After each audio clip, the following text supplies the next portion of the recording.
It's time to get sexy, so watch Secular Sexuality live Thursdays at 7 p.m. Central. Visit tiny.cc/YTSS and call into the show at 512-991-9242 or connect to the show online at tiny.cc/callsex.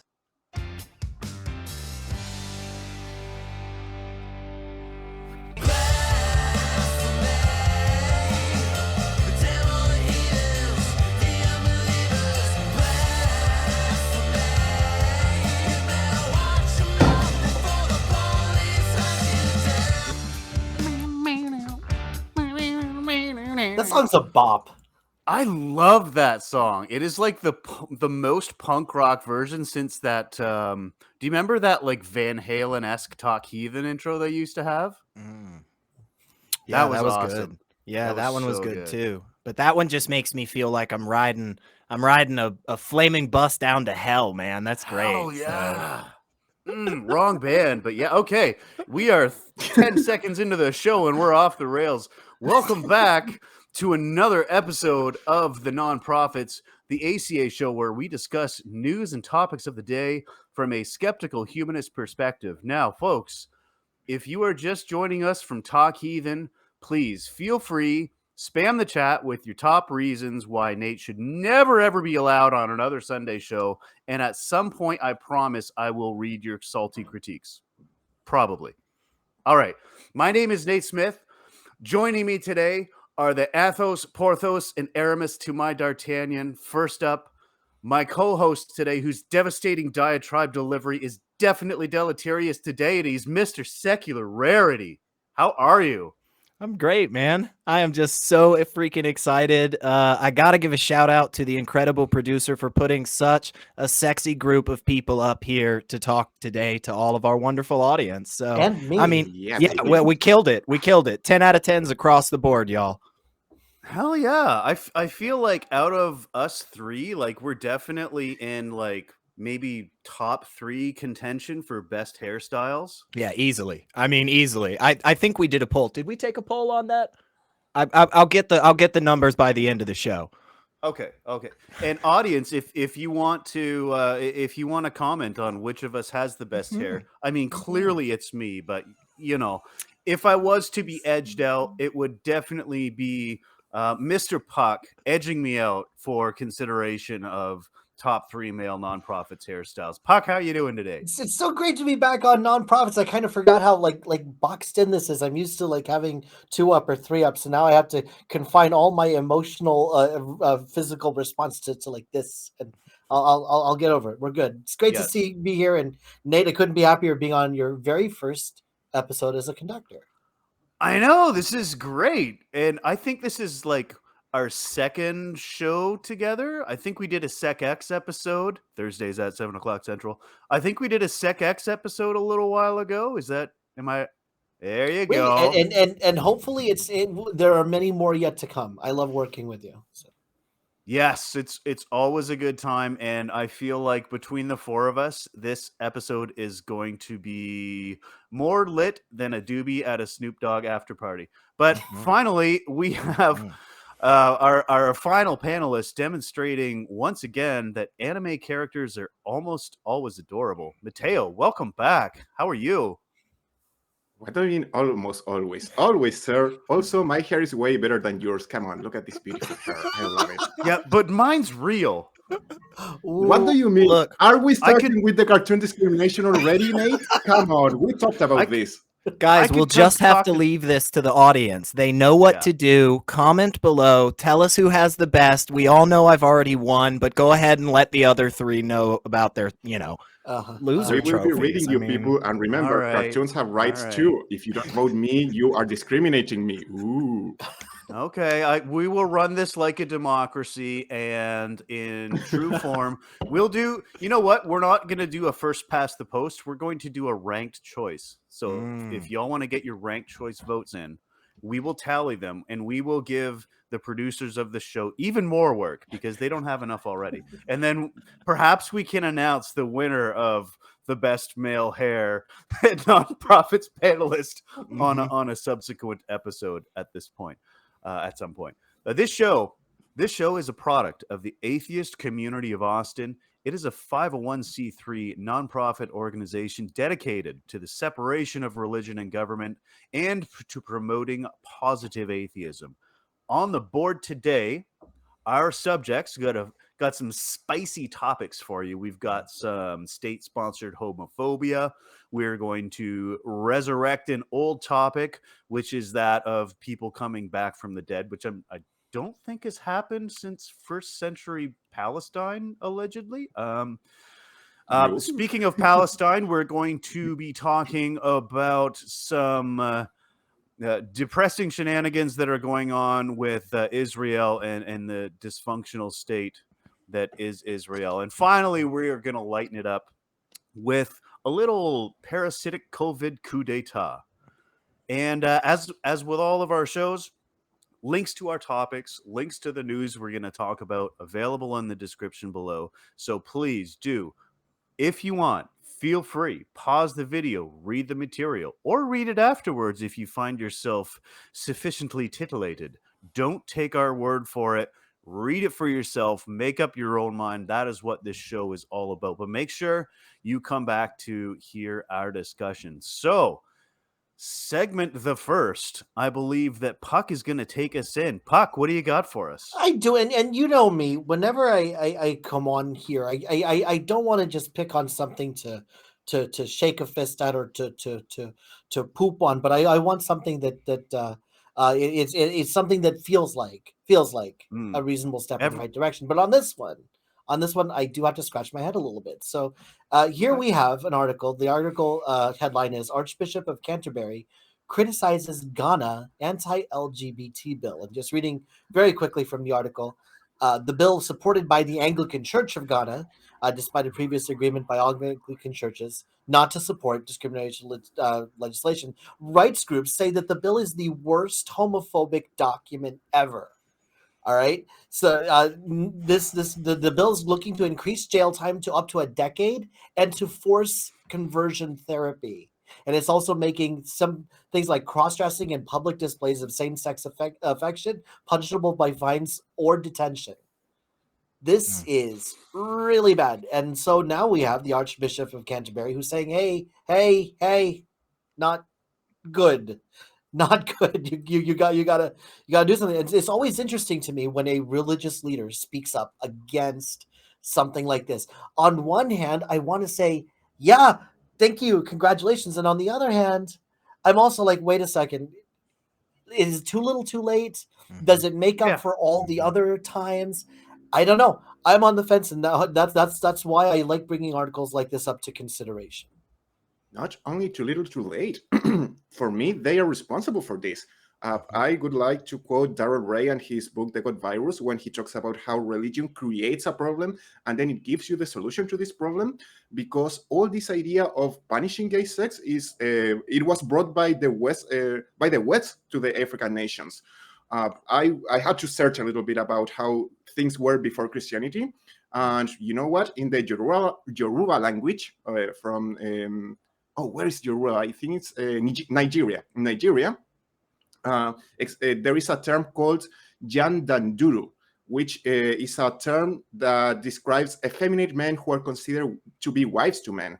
And this term is as old as culture itself. This shows that before Christianity arrived over there, homosexuality was regular in African culture, at least in Nigeria. And I should have searched where else, because I only have that one. I think that Yoruba is from another country. Sorry about that, guys. But it was normal, it was regular, and then religion arrived and they said, no, this is bad, this is evil, and now they are saying, because over there, gay sex is already punishable with up to 3 years in jail, and now they are saying, oh guys, those rules that we brought to us apparently are not as good as we thought, or don't follow our rules so strictly. It's terrible. They create the problem, and now they are criticizing the result of what they do. So I cannot applaud them. It's like, use common sense, dude. And this is, I share the conflicting feelings that Puck has with this, because part of me says, you know, awesome. This is a moment for us as atheists, for us as humanists, for us as the non-religious to be able to cross that divide and reach out to those that are religious and say, let's work together for a common goal. But then the other part of me remembers that it's the church in Ghana. It's the local Anglican church that is pushing for this. And it's like, you know what? Say it with your big boy voice. You want to be homophobic? You want to say that's part of your religion? Just stand up and say it already so that everybody else around you, Christian, atheist, Muslim, that doesn't agree with that, we can just all stand together and fight back against this, because it's just ridiculous that we still have to have this discussion day in and day out, it seems, worldwide. Yeah, it never seems to end. And since Mateo brought it up, Dr. Daryl Ray's book, The God Virus, I'm just gonna flex on you all a little bit with my signed personalized copy from Dr. Daryl Ray just before I go on. But it's like, you know, I'm thoroughly unimpressed by this. You know, it's like, well, never mind the global rape cabal and forget about thousands of children murdered in residential schools or opposition to women's healthcare worldwide.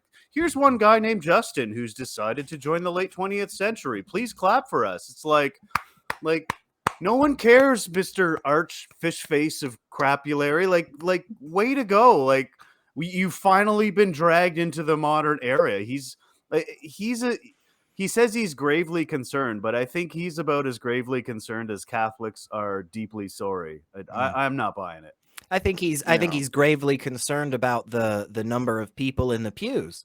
I think the more that the radical individuals in any sect of any religious belief are yelling, the more that the people that don't agree with that, the people that are rational adults that say, this isn't something for me to get all hot about and upset about, like those people, they slowly start moving further and further away. I mean, right? We've all heard that. The quickest way to make an atheist is to have him read the Bible. I mean, that's true for every religion, because when you look at so many of these religions, when you look at their teachings, they are homophobic.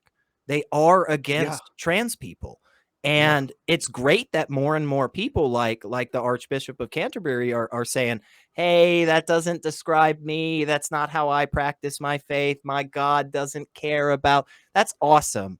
But there are still a large group of people trying to pull us back and trying to pull us into that dark ages time. So I'm happy, but like I said, like Puck, I'm also kind of like, I'm not happy about it. I think that this is just propaganda. I feel this is the same that when in Pride Month, all companies start selling things with rainbows and cities are painted with rainbows. And as soon as Pride Month is over, they go and paint everything white or whatever again. And they totally forget about Pride and all of that. It's just a good point. Yeah, for me, it's just a way to bring more people, because actually I have one article that you could find about how religious groups are saying, no, now we are, through religion, we're helping LGBT people. And guys, it's religion, the thing that is harming them. So for me, this is just more propaganda and more way to bring people to their side. And as you have stated, guys, saying, no, we're not like those radicals. Of course not. We are Christians who believe in LGBT and we don't follow Leviticus, apparently. Yeah, it's like, no, we're cool, bro. We're cool. I don't know if you guys I wanted to tack on though, Teo, what you said about how the indigenous culture already had, homosexuality was fine. They didn't have a problem with it. I grew up in a culture where some people would even consider it a third gender, where I grew up in. So the Philippine culture, totally fine with that. And again, then the Spaniards came and ruined everything. So it's not just like this particular chunk of the world where this happens. This is a global phenomenon. It does make me wonder, though. It's like, as much as we say, either too little, too late, or you're the ones who caused this problem in the first place. Is there clearly this is something better than what they could have done? So how is it? I remember this one story about how if someone finally starts to cooperate with the family. Like they have a bad day and they were in their room the whole morning. Finally, they decided to join for dinner. The worst thing you can do is give them a sarcastic response like, "Oh, finally you decided to join us," right? Because that just, it just reinforces the negative stereotype and makes them feel bad about making an effort. So Yeah. is there something that we should do to say, yeah, I get it, you're taking a stride and you're making a step in the right direction, but it's a step and it's not enough? I already Interesting. slow clapped, and Okay. and as a gay man, I feel like that's about all that the Anglican Church, a church started by a fat king who wanted to marry his brother's wife, couldn't get a divorce, well, Lottie freaking da, Mr. Bastion of moral integrity. I am thoroughly unimpressed. Yeah, You know what? Oh, go ahead. Oh, sorry. I will look from the distance until they start actually doing stuff and not just saying, "Hey, don't do this," because they Yeah. have power. They could go there and do something instead of just saying saying publicly, "No, we don't agree with that," and then do nothing. That's a red flag for me, guys. That's what I was saying. It's like they're always, thoughts and prayers, deeply sorry, we so regret it, blah blah blah. But we're gonna sit on $7 billion and not actually do anything to help people. Mhm. We're just gonna say some words to make you, it's virtue signaling. That's all it is. Yeah, and I think this is we take the opportunity to say, hey, we're glad you joined us for dinner, but also I just want to remind you about the dishes afterwards that you agreed to. I just want to remind you about all the other things, like the week's worth of dishes you haven't been doing. But yeah, we applaud the step that is in a positive direction, but we go ahead and don't forget that there's still a hell of a lot of people way far back. They have a lot of steps to go. And hurry up already, like get to walking, So now, what do you think about this next part here that says, and I did not dig too deep into this, I'm just going by the article, that says that 93% of Ghanaians actually support the position. So they are making laws only to reflect what the people seem to want. Yes. What's the take on that? That's a lot of times, I think, one of the problems with oftentimes in a political science space, you're going to hear people say that laws are downstream of culture, right? It's not that the law is going to ultimately dictate the culture, but that the exact opposite, the way that people feel and how they live their lives is ultimately going to translate into what we consider legal and illegal a lot of times. And this is why it is so freaking important day in and day out for everybody that is able to, everybody that is safe to say, hey, I don't believe this crap. I don't know. I don't live my life in that manner from that book about that guy in the clouds. We need to keep pushing back because there are still large pockets of this world, apparently 93% of Ghana, that says, oh no, this is right because my God told me. And yeah, it doesn't matter whether you live in Africa, doesn't matter whether you're in Australia, Asia, Europe, it just doesn't matter. Humans are humans, and you shouldn't be tortured because that's what conversion therapy is. You shouldn't be tortured because you love somebody of the same gender. You shouldn't. Am I crazy here? Did I miss something? Right? Did I? I don't think you're crazy. Okay. You're crazy. No, Okay. I think you're on point. Common sense. So the nonprofit in me was like, okay, so this homophobic bigot who almost certainly has a Grindr account with no profile pic, for the record. But I'm like, okay, so this guy says that 93% of Ghanaians are for this bill. So I'm like, okay, well, let's do some digging. And I tried to find contrary evidence, as one does as a skeptic. I tried to sort of falsify beliefs and sort of see both sides of the picture. And I got to say, the only thing that I could find that offered a more even-handed approach was a 2014 study that showed that 90% of Ghanaians favored criminalization of same-sex relationships. So, Yeah. So that's not great. It's not good. In a country, No. in a country where 72% of people are Christian and 18% belong to Islam, it's not surprised that they think like that and that they are going to follow what the leaders are saying. And the leaders, they need enemies and they find enemies in LGBT people, so TQ plus. So yeah, sorry, call me obsessive if you want, but I call this one of the so many harms of religion right there. Yeah.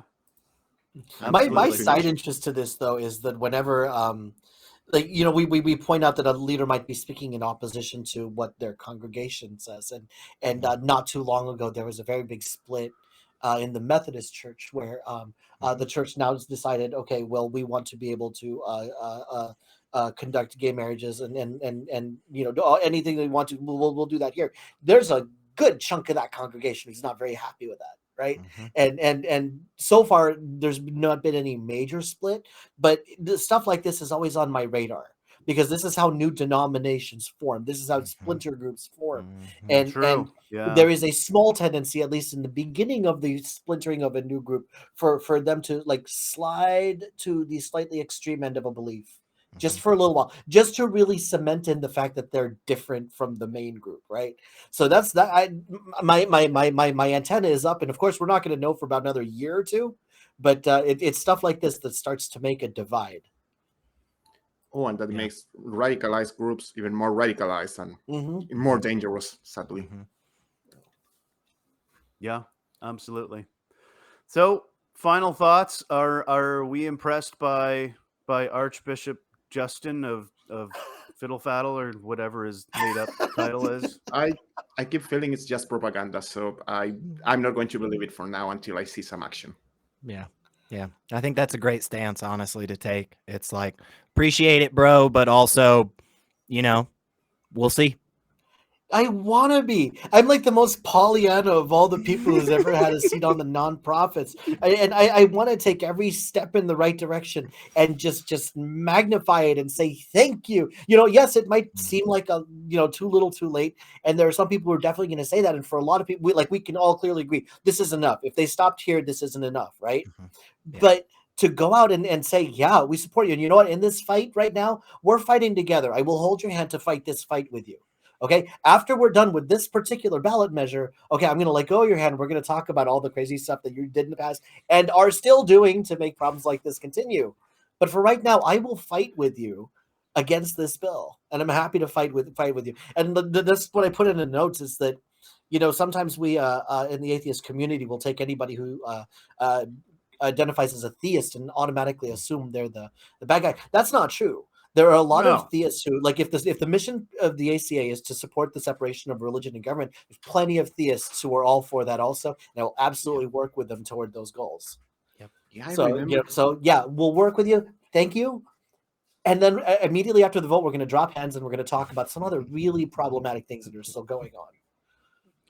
Yeah, I totally agree with you. I don't know, since this show is recorded on Wednesdays, but of probably my oldest friend who I've known for 30 plus years, who's a youth pastor who I talk to fairly regularly, said he was going to call in to talk heathen. So these conversations are important. They can happen. They just require both parties to be honest and have some form of goodwill.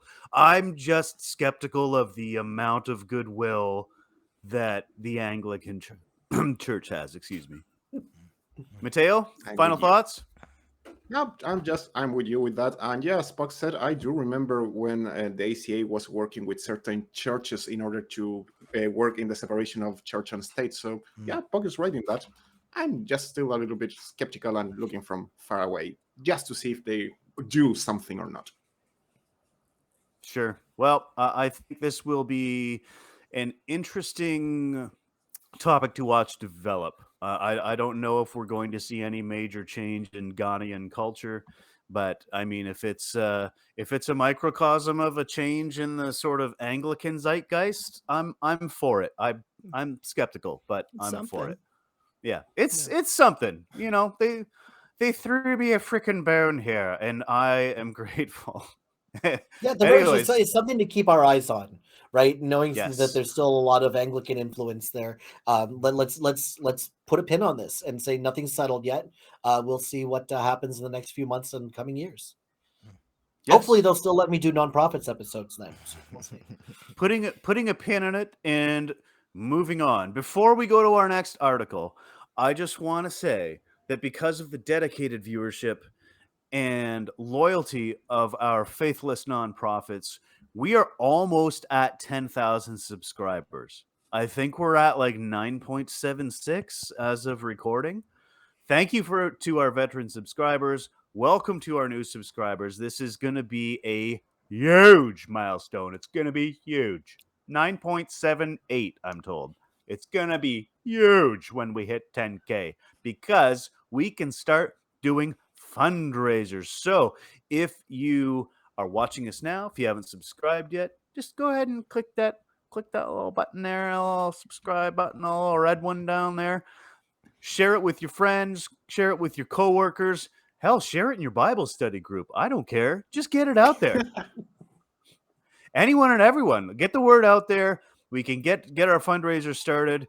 Like the video, blah, blah, blah. Smash that like button. Go ahead, smash it. Oh, yeah, you can be notified for new nonprofits. Rock on, bro. You keep worrying me, Nate. I know. I see. Look, the cops are coming right now. They're like, no. This guy's going full WWE. Like, we don't need Vince McMahon on the ACA. So slap this man in irons.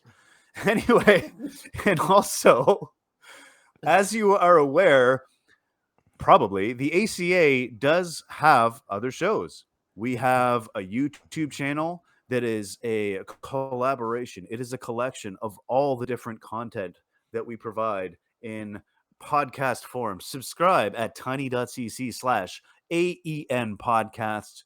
You can listen in on audio. I love to listen to the ACA Sunday shows at work because I can just sort of tune out my day-to-day thing, listen to the show, listen to Atheist Experience, listen to Secular Sexuality, and all of these other shows. So do subscribe so that you don't miss a single episode. But next up, we have Mateo. Mateo is going to take the lead. And Mateo, baby. why don't you tell us what's on your mind this week? Yeah, something interesting happened in Brazil. So, Johnny, here you have something for your Latin American spotlight. And Ooh. I'm actually going to link what we were talking about South Africa with Brazil. Because, this week, last week actually, I saw that in Brazil there were some people waiting for a pastor to revive. So I immediately thought, this is going to fail.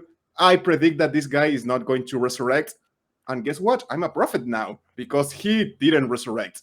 And please, guys, read the article. It's very sad because there was a guy who died. But at the same time, it's so weird to see all these people who actually believed that the guy was going to revive. He was going to be resurrected. And yeah, as I said, this is going to connect Brazil with Africa because this has happened several times in Africa. In 2018, in Limu district, this is in Western Ethiopia, a pastor called, I'm going to butcher his name, sorry, Getawawulake, Getayawukal Ayele. He was almost killed when he convinced people that he could resurrect a teen, and he failed to do so.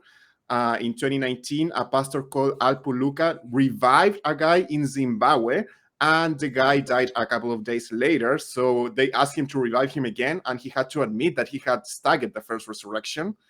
And recently this year, I think you were talking about James Sakala, who has a church in Zambia. And he told his followers to bury him alive because he was going to resurrect in 3 days, like Jesus. And, well, surprise, surprise, he didn't. I couldn't find one example of a guy I read some time ago who asked for a volunteer to be killed and resurrected. And he specifically asked for someone who had a family and who wanted to live. So he was sure to come back. And I couldn't find it. I'm really sorry. I spent a lot of time searching for it, and I couldn't find the original article. And yep, he kills the believer, his follower, and he couldn't resurrect him. Surprise, surprise. This sounds like So- a poorly constructed life insurance scam, if I'm being honest. Now, I know, like you said, Mateo, we did cover something like this not too long ago. So, in the spirit of resurrecting a recurring problem, I think we have a brief clip of that content, and we're going to show it to you coming up right now. So Resurrected. basically, they buried him and they were going to wait. And his followers did what he said to do.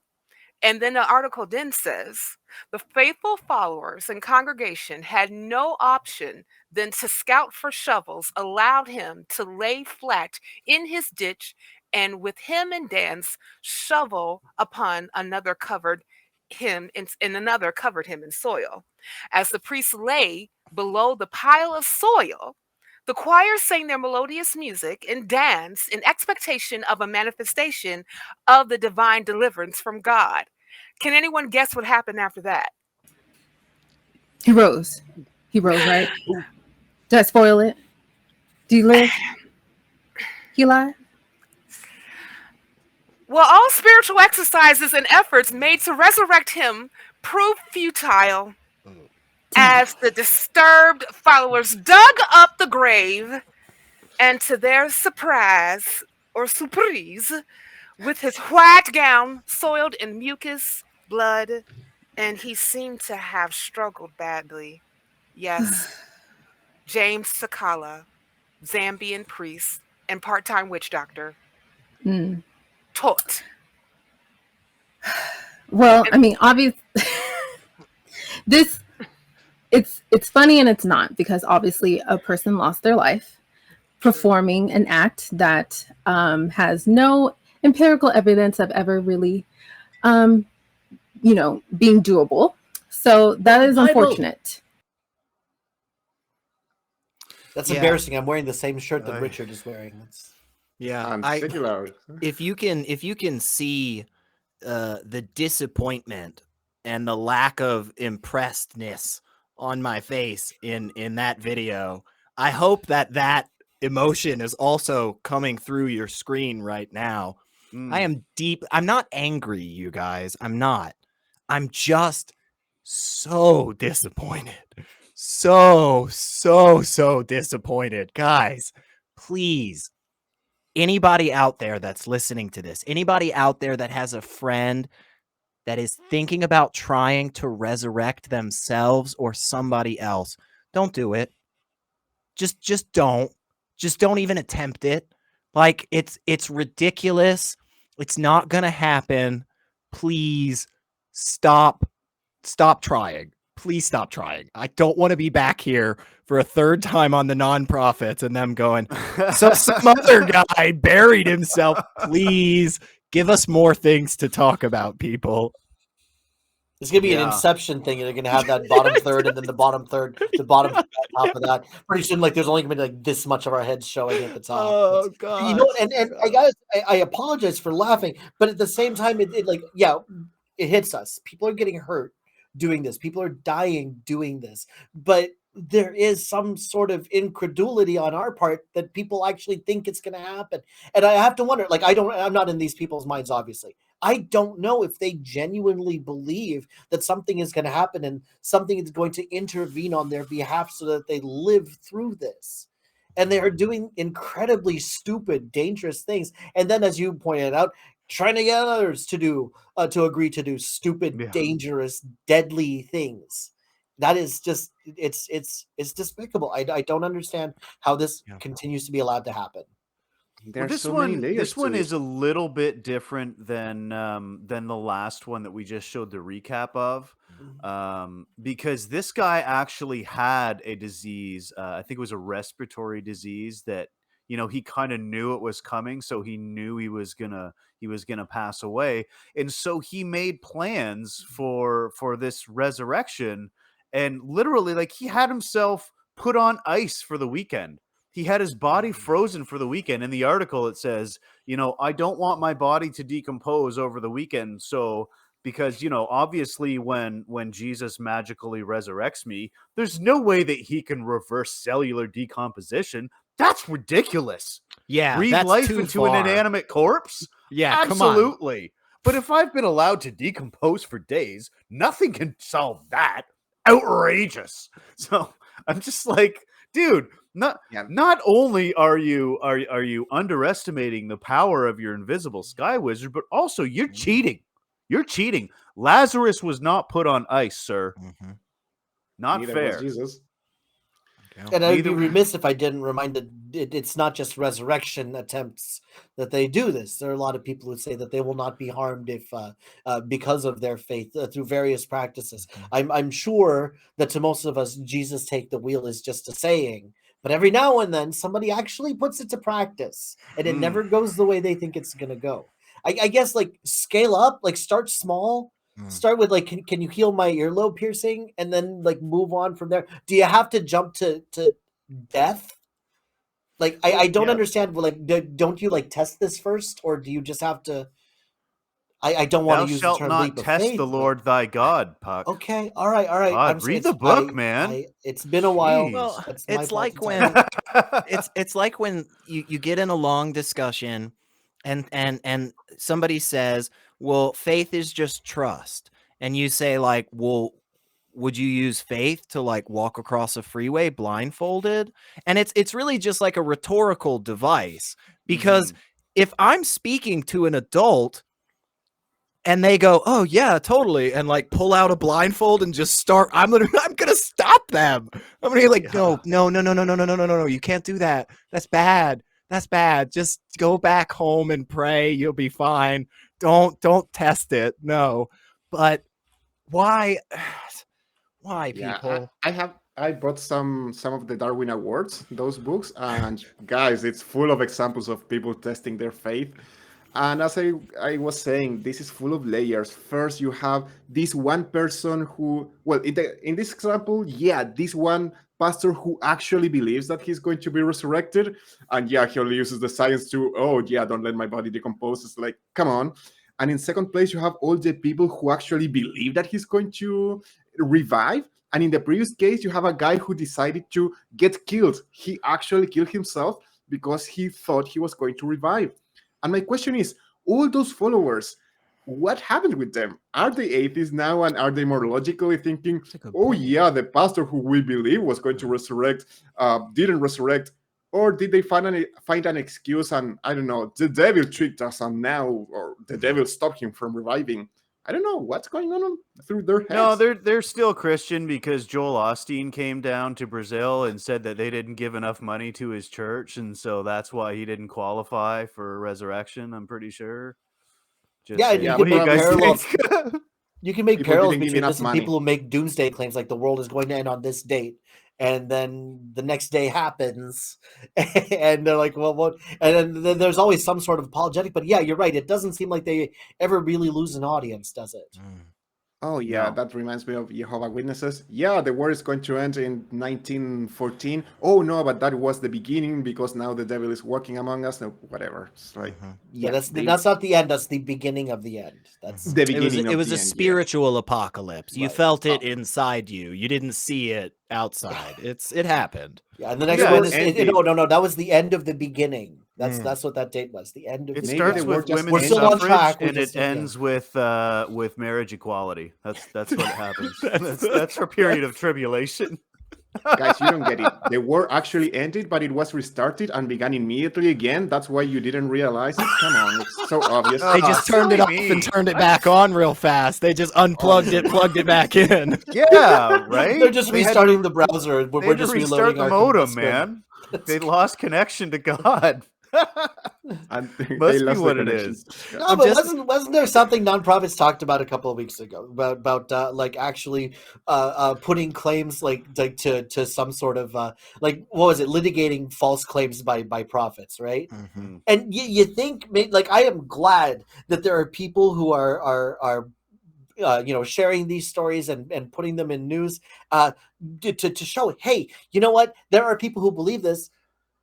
Watch this and make sure you make sure you're there to see when it doesn't happen, and then when it doesn't happen, shout out your surprise. It's like and so I'm glad that people are doing that because I think that the more people are held accountable for their false claims, then they're going to stop happening because people know it's like, oh, I'm going to lose a good chunk of my congregation if I don't go through this, or I'm going to be a laughingstock of the community if this doesn't work out the way that does, or maybe hopefully one day legal ramifications for would be false great. claims, especially the false claims that cause people to harm themselves or cost them a lot of money.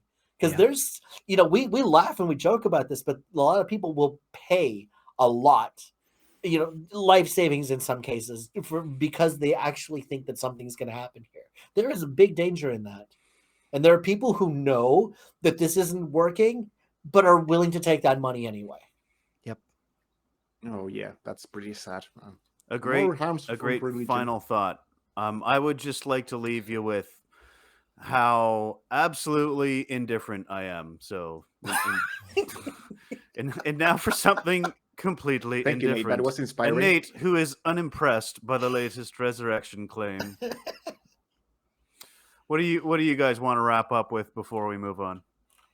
I think that was good. I think we said it. I mean, please stop trying to resurrect from the dead, people. Just as honestly as I can ask that of all you people out there, please stop trying to resurrect from the dead. Or try it with Everyone your dead has gerbil failed. or something first. Yeah, Like, it's try it with a scale. It's about scale. Yeah. It's about scale.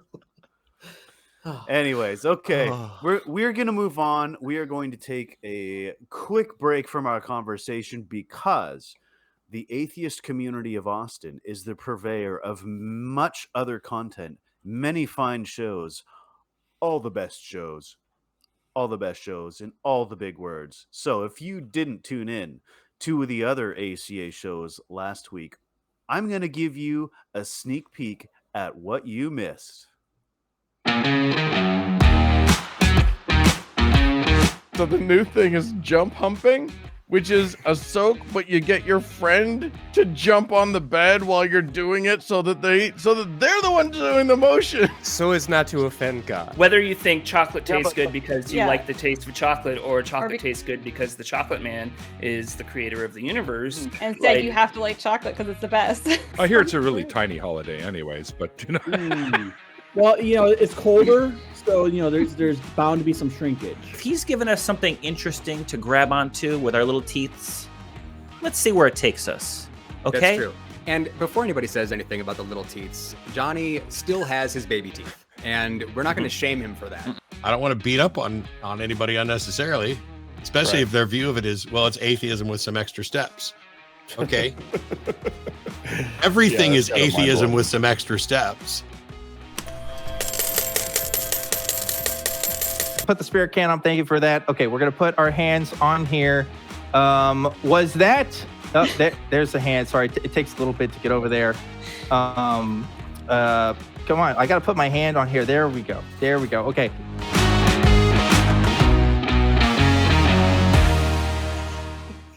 Amazing. That was a little bonus clip from our on location episode of Truth Wanted last week, live from the Driscoll Hotel. And apparently the Thing from the Addams Family showed up to make his contribution to Dan's divination. So we are glad to finally have incontrovertible proof of the Addams Family. Thank you. This is I've never completely lost myself to the giggles on an episode of Nonprofits before, but just seeing that hand skitter across, that's gonna do it. Take this one for a while because I'm good. He gives Dan the little strokey strokes, right? I can definitely I can picture Dan's face at that exact moment, and he's like, "Stop it!" that episode was so much fun. If you did not watch that episode, go back to Truth Wanted and definitely watch that. That was a lot of fun. Yeah, you were on that show.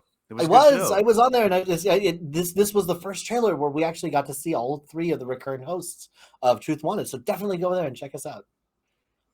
It's a great show. Next up, we have Secular Rarity bringing us some news about the dysfunctional state of Israel. Secular, what do you have for us? Yeah. So this is a bit of a bummer.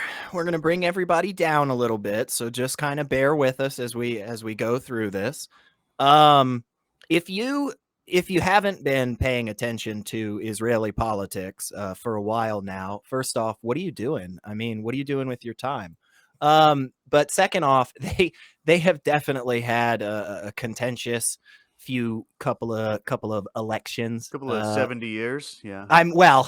There's that too, but we're talking local, we're talking recent. Like in the last couple of years, they've gone through a lot of elections. The parliament there has gone through all types of different changes, and currently there is an extremely fragile coalition. There are some people that are part of a far right kind of political party, a more moderate centrist party, and every shade in between that are all trying to govern this very, very difficult area.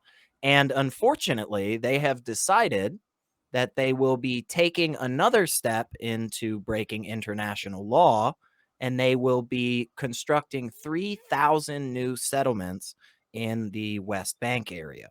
So this is definitely not in line with what the stated goal of the current coalition government is. They have stated repeatedly since they have been in power, which again isn't very long, but they have said, we want to decrease tensions with Palestine.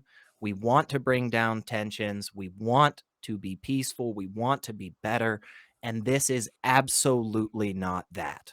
And I absolutely support Israel's right to be a state. Okay. On a personal level, I absolutely support that. And I absolutely support those people. But I do not support a continuation of illegal activities. This is a land grab. They are pushing people out of their homes yet again, and they are receiving funding from our government in the process. And I am not okay with that, and we should stand up and hold this country accountable. You know, plain and simple, guys. You need to hold up your end of the bargain, and we'll hold up ours. And this isn't it.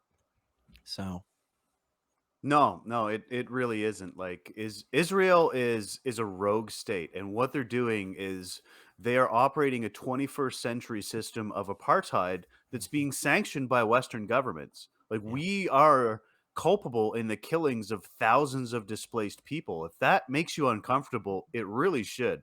I want to just throw a few quick stats out here because Israel has been the target of no less than 77 UN resolutions since its birth.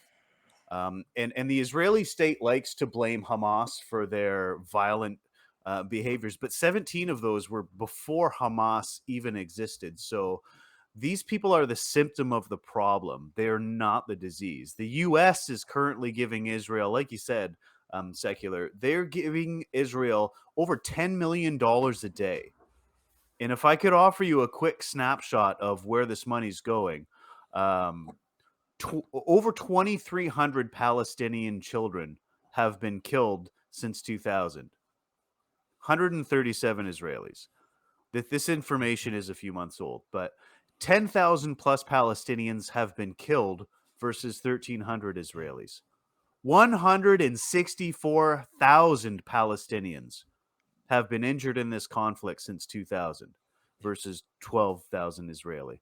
I mean, there is damage being done on both sides, but like what they're doing here is they are basically like the way they have this structured is that the Palestinian people only have residency status as long as they are there. So what the Israelis do is they make the situation so untenable, they starve them out. Right? They destroy their houses, they run them out of town. But if you're not physically present there, then you do not have your residency rights. Right? So this is apartheid. I want to just call a bit of attention to the two-state solution, because this is what I think is the solution. This is what the rest of the civilized world thinks is the solution. There was a resolution passed by the UN in 1973 calling for a two-state solution. Another notable example in 2013, passed by a vote of 165 to 6. The only countries who were against a two-state solution to this problem, I'll tell you what they were. The United States, Canada, much to my shame, Micronesia, the Marshall Islands, and Palau. The rest of the world is calling for a two-state solution. Why did Micronesia have a problem with it? Just, I mean, I know this isn't the point of the article. That was just, of all the countries, I wouldn't have expected, like, oh yeah, the Federated States of Micronesia just really had a problem with this. Yeah. Sorry. Yeah, we thought all the Nazis went to Argentina, but apparently some went to the Marshall Islands. Who knew? Oh, anyways, I want to give Puck and Mateo a chance to weigh in on this before I rant some more. No. This is the Puck learns section of this, because when I found out we were talking about this, there was a wealth of materials available. But even as much as I've watched and as much as I've absorbed in the past few days, Nate, could you move your head slightly to the left over there so we can see what's behind you? There are some people who've been studying this for a much, much longer time. And what I want to do then, the best thing that I can do is, first of all, let's give a megaphone to the people who have been studying this and have been looking this up for longer. But as much as we said about an hour ago on this very episode, don't take our word for it. Do some of the research on your own. And this is why I love digest shows like us, that we'll talk about a number of topics, but we're not going to leave you empty-handed. We're going to give you a start. Okay, so down there part, we're going to give you the links to the article we're talking about, maybe a few sources also, so you have at least a starting point. Okay, we are not going to be able to talk about all the nuances in 20 minutes. That's not going to happen. We can, however, give you a starting point, and then let's see where you want to take it from there. And this is actually a very fun question. Let us know in the comments what you've done after finding out about this. If you've never looked into Israel before, what are you doing now to learn about it? Let's see what you guys have come up with for how to study. Just like I'm sitting back and learning on this clip. So we don't have time to go back to how the Palestinian people have been being screwed out of the land since Ottoman Empire real estate reforms in the mid 19th century. But we could, but we'll be here all day. Yeah. But it does, there's this perception that this goes back thousands of years, and it really doesn't. This goes back maybe 150 years. And before that, these Arabs and the Jewish people lived together in relative peace. The most hostile countries to Jews were Christian countries. The Muslims were the nice ones. The Christians were the ones organizing pogroms and burning people at the stake and massacring the Jewish population all through the Middle Ages. This sort of flipping of the narrative is so poisonous and so inaccurate. So I highly recommend for folks who want a well-sourced, well-documented analysis of the Israeli-Palestinian U.S. situation is go pick up a copy of Noam Chomsky's The Fateful Triangle.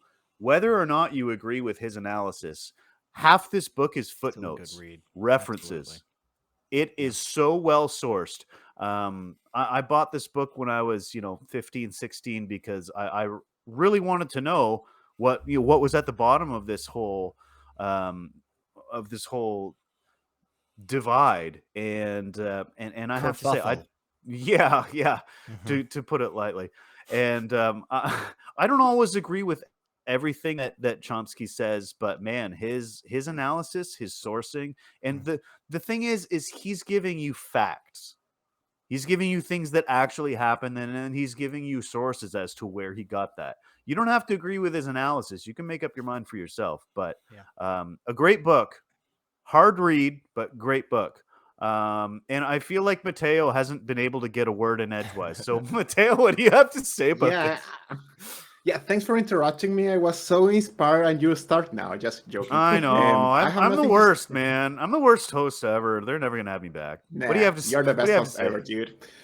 So actually, I just like Pog, I'm learning in here as well. Maybe we could mention that video that you told me about. It was awesome, and it summarized everything so close. I don't remember the name right now, so if you can mention it later. But Nate, I think it would be a good idea if you mention what this two-part state means. What is that? Can you tell us a little bit about that so we can analyze it? Yeah, absolutely. The video that Mateo is referencing is a video by Crash Course History, which is a great resource. It's entertaining, it's even-handed, it's balanced. And what the two-state solution basically calls for is for Israel to return some of the occupied lands that they took over during the 1948 Yom Kippur War and the 1967 Six-Day War that they have illegally occupied since then. Now, this is something that's always been a bit of an issue for me because the Arab nations picked a fight, and they did so with good reason. Israel was participating in a campaign of ethnic cleansing. And they have been. And if you look at statements by like David Ben-Gurion, that's Israel's first prime minister, or any of the other senior officials, Golda Meir, another prominent Israeli politician who said that there is no such thing as a Palestinian, their stated goal was always to take over that entire area. They were never satisfied with the state of Israel as it was created after the Second World War. So the two-state solution is basically to return some of those lands and form a state of Palestine and give these refugees, some millions of refugees, a home. And what baffles me is that how can a nation that survived the Holocaust turn around and do the same thing to another people? I don't get it. Like it really kind of breaks me up. And even from a strategic standpoint, if they were to return, say, the West Bank or the Sinai Peninsula, well, I guess they already have, but if they were to insulate themselves from these Arab states with a free Palestinian state, right, and sort of offer that as a salve for their past sins, I don't know that it would be accepted, but it would be a fucking start. Yeah. And I think kind of jumping off what you were saying there, a lot of times it feels like on the international stage, when we speak of Israel and the surrounding countries, we often give this kind of big brother or like father attitude to Israel, and like the rest of the nations there are just kind of like children running around making troubles and so forth. And that already has problems in and of itself. But let's just take that analogy for a second here, Israel. You're the parent. When the child throws a tray across the room and yells that they hate you, you don't throw another tray and say you hate them more. Okay? Yes, Hamas and different Palestinian organizations have undeniably done terrible things. And I condemn them, and I know so many other people do as well, because they are bad. When you indiscriminately shoot rockets into a city, that's terrible. But Israel, you need to take the second to think about your response and to think about a measured and calculated response as opposed to just indiscriminately shooting rockets back. That's not the way. Yes, it sucks when somebody's there yelling at you, when somebody's there cursing you out, telling you how terrible you are. It sucks to stand there and smile and say, you know what? Have a nice day. But that's the goal, right? That's what we're working for. We're working for that better world, and we don't get there by retaliating tit for tat every time.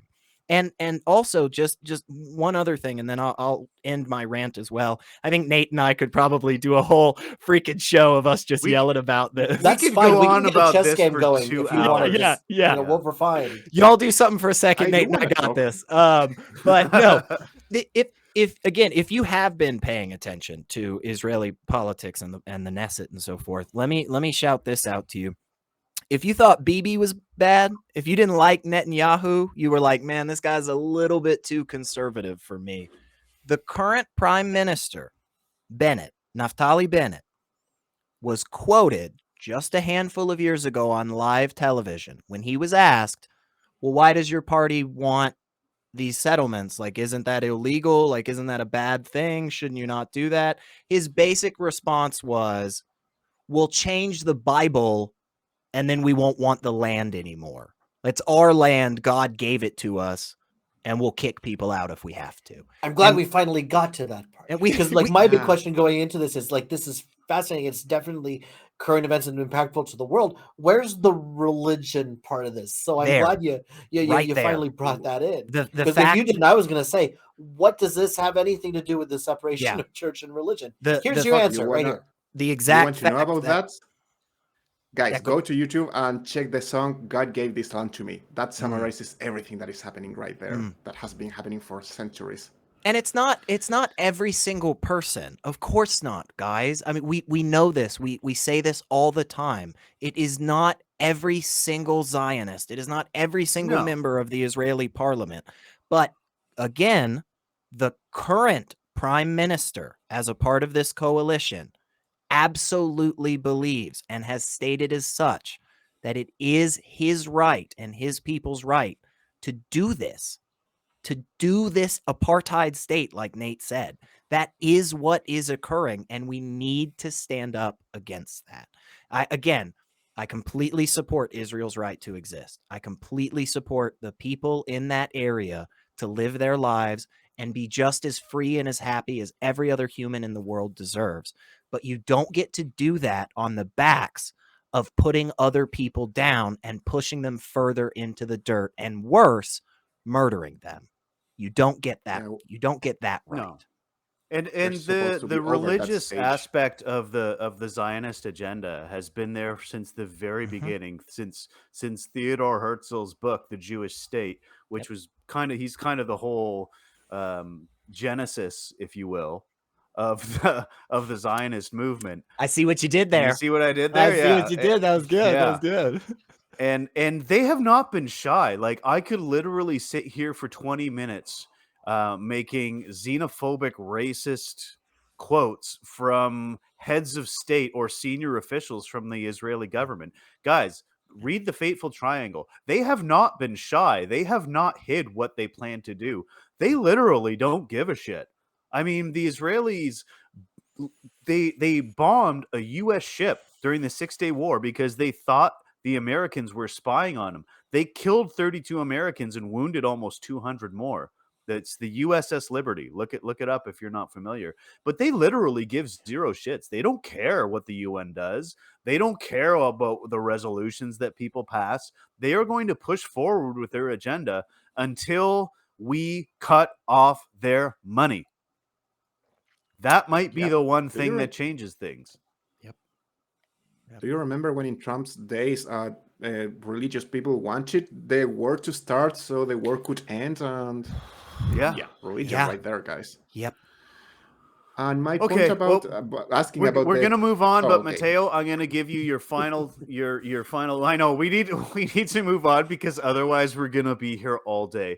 But Mateo, because I've been talking over you and I feel terrible, especially beating up such a handsome cartoon. You give us your. I know that. I don't. But anyways, go ahead anyway. I was just going to say that the thing of the two states is very similar, because I've heard a lot of people saying, you know what, they went to war, they lost, therefore they lost the right to their land. And I was going to make the comparison with how natives went through the same thing. But nowadays, a lot of indigenous people are fighting for their land. They are recovering land. And governments are creating special places for them. And even if Palestinian people lost their land, they are native from that place. They do deserve their own place where to live, as you already said, Nate. Yeah, you got most of it. Puck? That was my rant. So this has just been a very, very much Puck needs to sit back and listen, because Puck has not done nearly as much research. So what I will leave the audience with then is once again, the plea: don't just take our word for it. Never do that. Go out and do the study on your own. Read those books that are behind Nate's head, and read on the links in the description as a start. But and my personal thing is that there are a lot of people who are personally deeply affected by this and hurt by this, and those are the stories that deserve your ear just a little tiny bit more, because the people who are really affected by it, they're the ones who are really paying attention, and they're the ones who are taking good notes on what's going on. So if you want a good start, and again, don't take just their word for it, but put a little asterisk next to it, because those are the people who you really want to be listening to. Secular, do you want final word, or should I? Yeah, I'll just thank everybody for coming to Nate and my TED Talk, and we'll be doing this again in the future. So comment below when you're telling us who has the best hair. Also tell us how regularly you would like Nate and I to give TED Talks. We'll be here. We'll make that happen. So. Amazing. I love how we pitch our show in podcast form and then talk about best hair. I get it. If all you can do is listen to the show, that's better than nothing. But you are missing a lot by not watching us. They can vote on voice. I'll take that. I'll take a victory in any. Are you sure you want to lose to me with best voice? Are you sure about that? I can't compete. With you hair, can say I know W, you can type W. As long as the W's for me, I'm all good. As long as Puck doesn't win, I'm good. I will happily concede to Secular Rarity. Okay, but before we move on, I just want to provide our audience with a couple more resources. One is a nonprofit called ifamericans.org. They are a nonprofit that basically tries to provide impartial coverage, links, statistics about the conflict that's going on. And also, folks, I want to tell our audience to go check out a recent report from Human Rights Watch, which is a NGO. It's a pretty even-handed NGO that did a report on what is actually happening on the ground in Israel right now, and their campaign to push the Palestinians out of areas they want to occupy. The report is called A Threshold Crossed. It's about 200 pages long. I haven't made it through the whole thing yet because honestly, it is fucking terrifying. I think the website If Americans Knew really sums up the my whole attitude towards this. Like, if people actually knew what was going on there, there's no way that the American public would support this. And I was reassured by some polling data that shows that the Israeli people aren't behind this. The majority of Israeli people favor a two-state solution. Yeah. So this isn't a problem with Jews. This isn't a problem with racist Jewish people. It's a problem with a corrupt government that doesn't represent their people. Yep. So what you guys can do is again, get educated. Go check out those websites. Pick up Chomsky's book. Stay informed and let your elected officials know what you think. Write your congressman. Make them know what you want them to do. If a thriving democracy depends on participation and the consent of the governed. And so you can be a part of helping the Palestinians recover from this ongoing tragedy. So we're going to move on. I think we've gone on about that long enough. We could probably do this for a couple of hours, but we're gonna switch gears. Okay, everybody, take a drink, deep breath.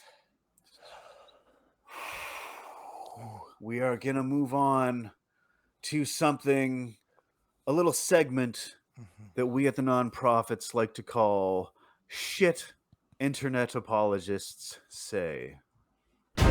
Shit Internet Apologists Say. All right, so in Move Over Pat Robertson, there's a new shit riff in town. The only man who's ever had me conflicted over whether to make a Rick James joke or a Rick Astley joke. This guy is never going to give you up. He's never going to let you down. Okay? It's Rick Wiles, bitch. This article is from The Independent. Y'all Puck can't even stay in frame. It's from The Independent, but I mean, you can find this clip. The clip is in the article, but there's quite a bit of coverage over this guy, who basically has made the claim that the COVID vaccine contains a parasite that grows inside your body. Apparently, the Illuminati could think of nothing better than to rip off the plot of the movie Alien, and that's where they're at now, is just rehashing science fiction movies. Like, I read the article, and watch the clip. But I'm like, how has this guy not been sued by Fox? Like, I feel like he's gonna come on and be like, oh, my protagonist's name is Helen Ripley in the movie's Dudley Scott. Move to dismiss. What do you guys think? Totally different. Yes, it's totally not the same. Nate, this guy, he's the whole package. I mean, I thought Nicki Minaj with her cousin with the giant balls was interesting. Bolsonaro with the vaccine turning you into a crocodile was a problem. But this guy believing that you forgot about that one. Sorry, go ahead. Crocodile. Yeah, crocodile. And now eggs that are going to be into your system. I only checked the Wikipedia page, and man, I found such a huge amount of conspiracies that he has been advocating. It's crazy. Please, guys, go and look Wikipedia, just Wikipedia, Rick Wiles, and you're going to find. He said that Ebola could solve America's problem with atheism, homosexuality, sexual promiscuity, pornography, and abortion. Those are problems for this guy, and Ebola is going to be his solution. He said that Barack Obama was a demon from hell, that Hurricane Helene was due to Houston's LGBT devotion, that the Las Vegas shooting in 2017 was, listen to this, a squad from a gay, lesbian, Nazi regime. Yes, you heard it right. And he has so many anti-Semitic conspiracy theorists. And please look at this, because according to him, in 2020, he said that the COVID pandemic was God's punishment to Jews for opposing Jesus Christ. But then he claimed that vaccines are a global genocide, and he has been opposing the vaccination efforts since then. Also, the guy has been advocating for violence, mass murder. He wanted this coup when Trump lost. You know, he's the whole package. And once again, very extremely religious right-wing person advocating against vaccines. It's everything that is wrong with your society, guys. Yeah, your society. And mine too. Not mine. I'm Canadian.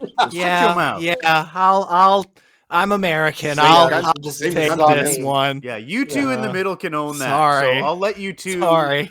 Yeah, let's hear some American apologetics. Come on. Yeah. Hang on. Let me.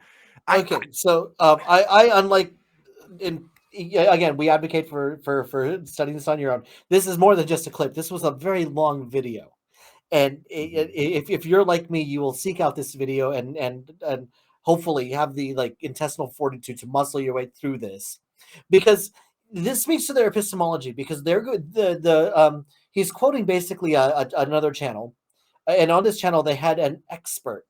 I don't know if we're allowed to give names on here, so I'm not going to do it. But the entire total of this person's evidence was showing stills of pictures that were supposedly from a COVID vaccine, and then giving her interpretation of what they were. And one of them was a little cube, right? A cube that had tentacles on it. And it was claimed that this was an aluminum-based life form that will go into your body. Aluminum-based?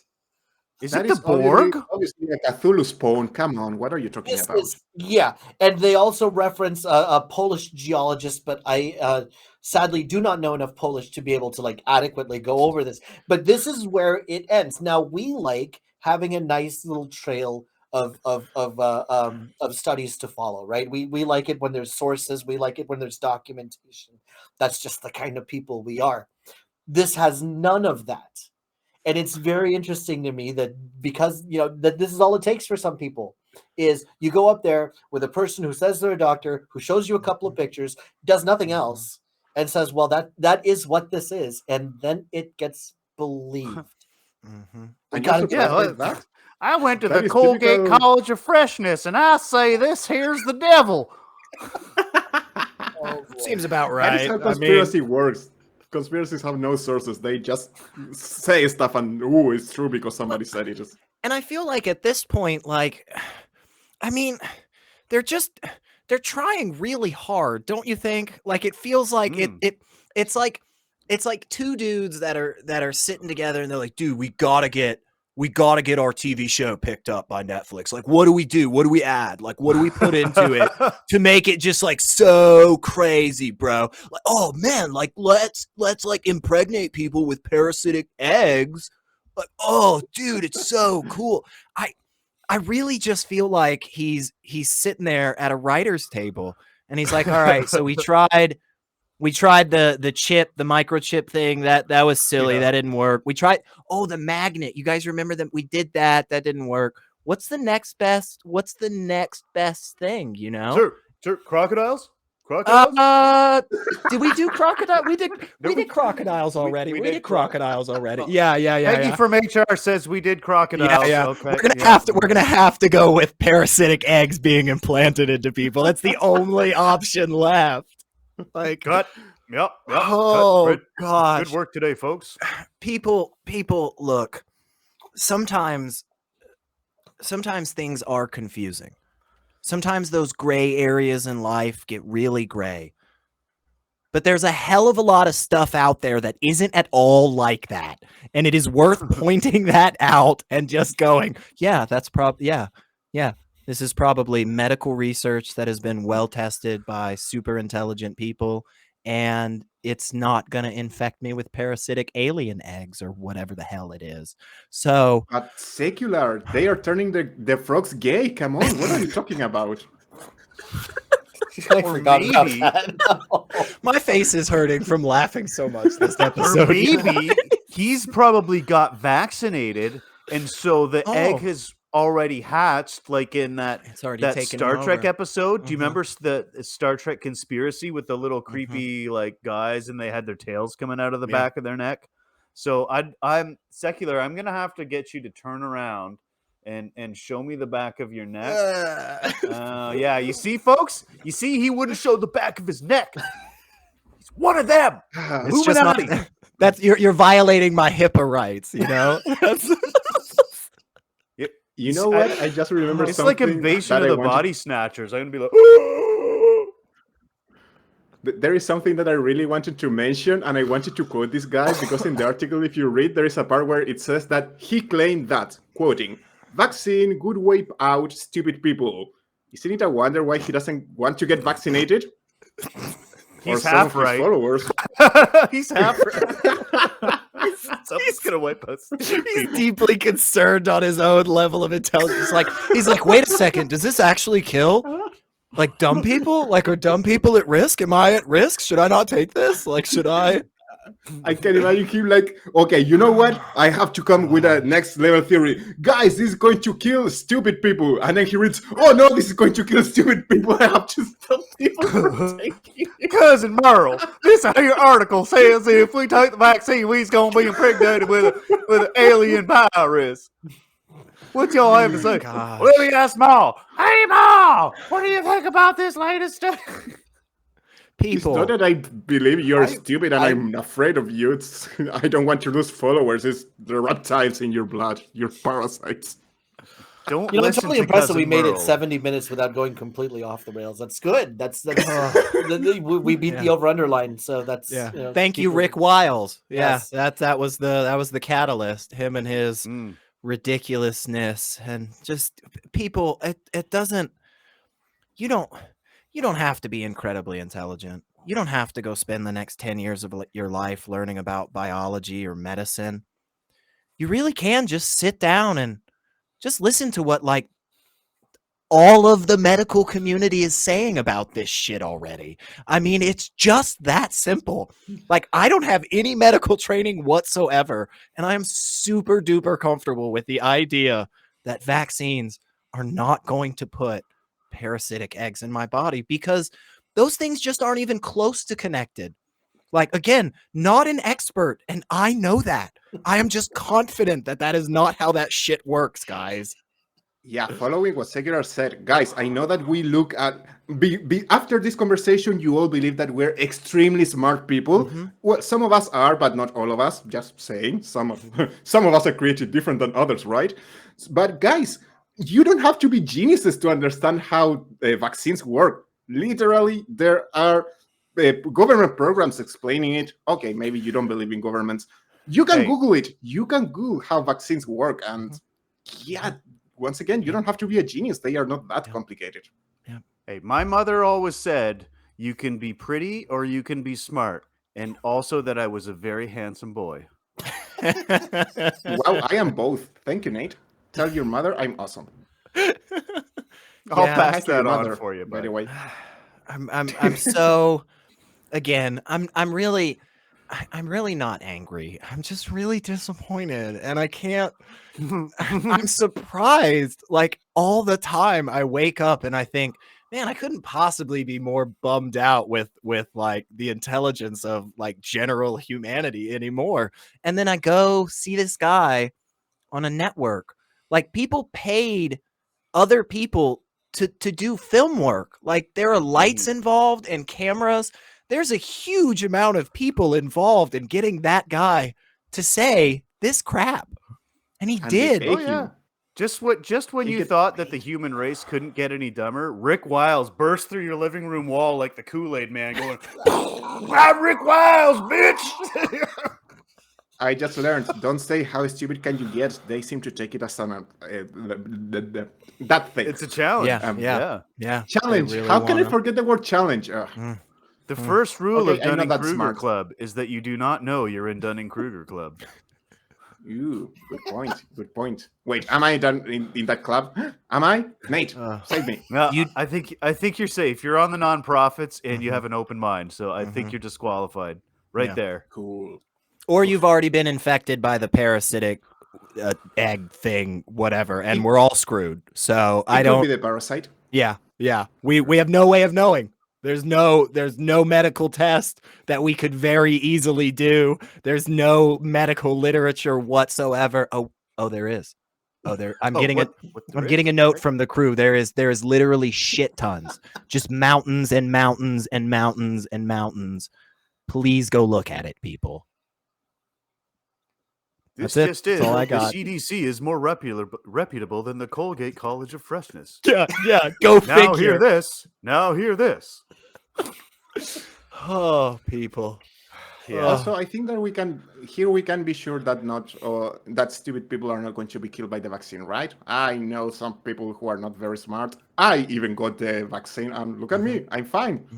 Yeah. And getting the Or vaccine doesn't parental. have anything to do with Jesus. There wasn't a single commandment. There wasn't a single Bible verse. They didn't say jack about it. Trust me, you can be a good believer in Yahweh and also do the obviously right thing and go get vaccinated. It's very any simple. God. Yeah, it's very simple.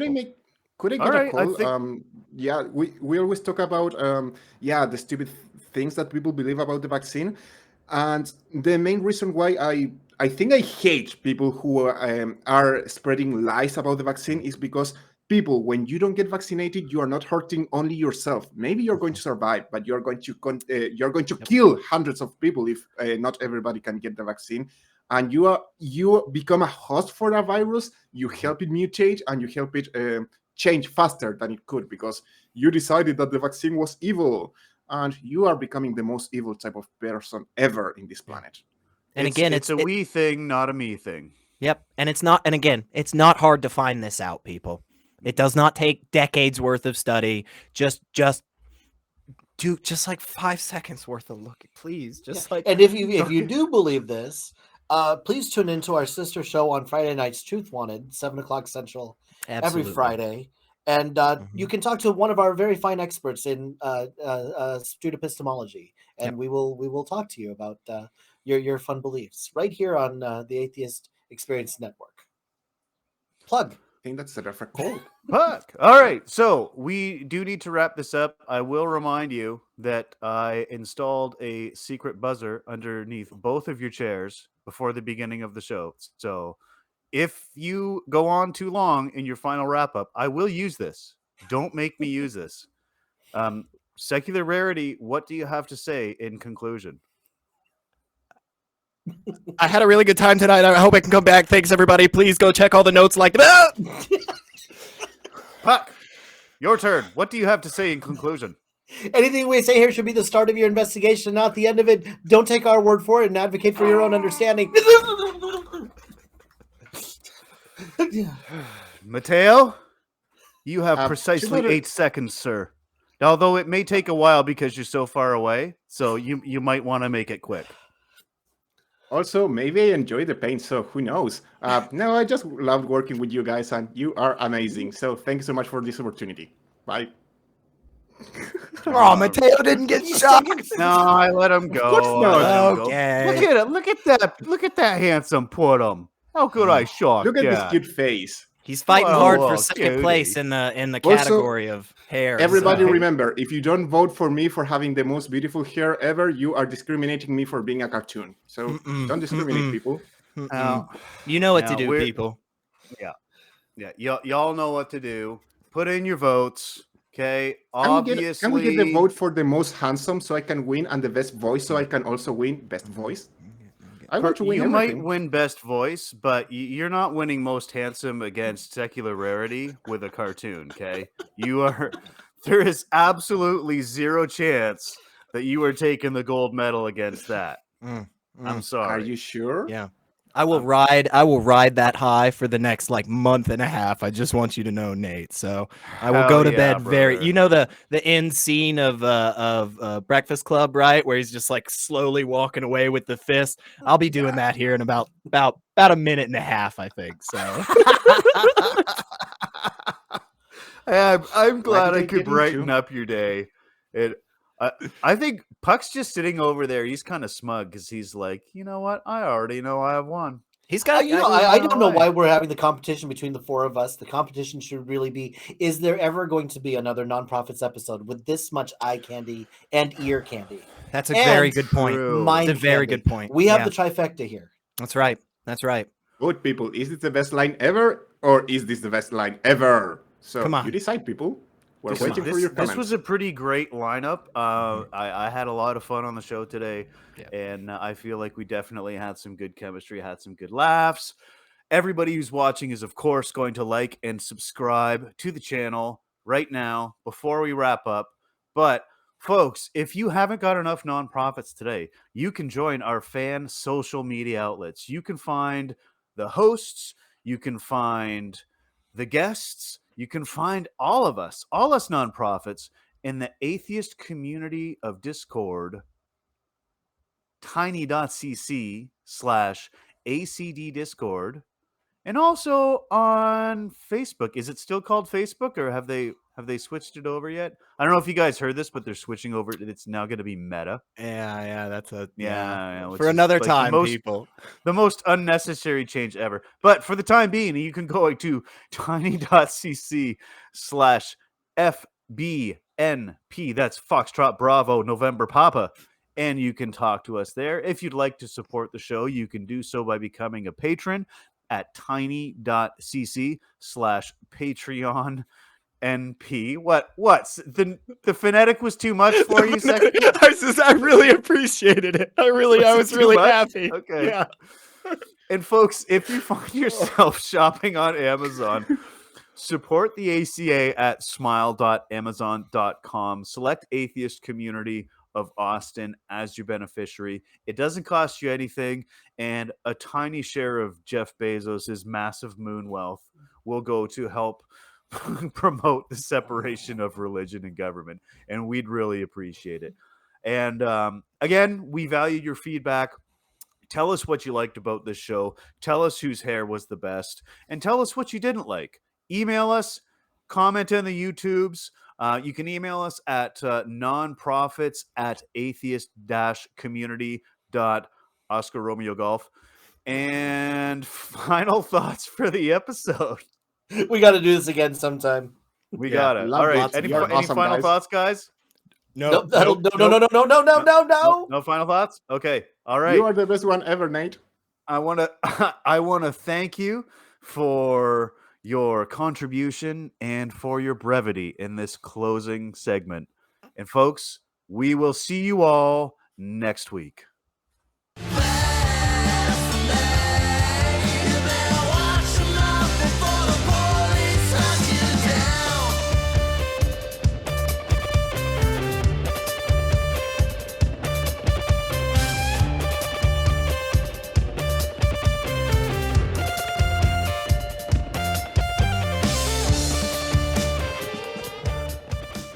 Watch The Atheist Experience live Sundays at 4:30 p.m. Central. Visit tiny.cc/YTAXP and call into the show at 512-991-9242 or connect to the show online at tiny.cc/callaxp.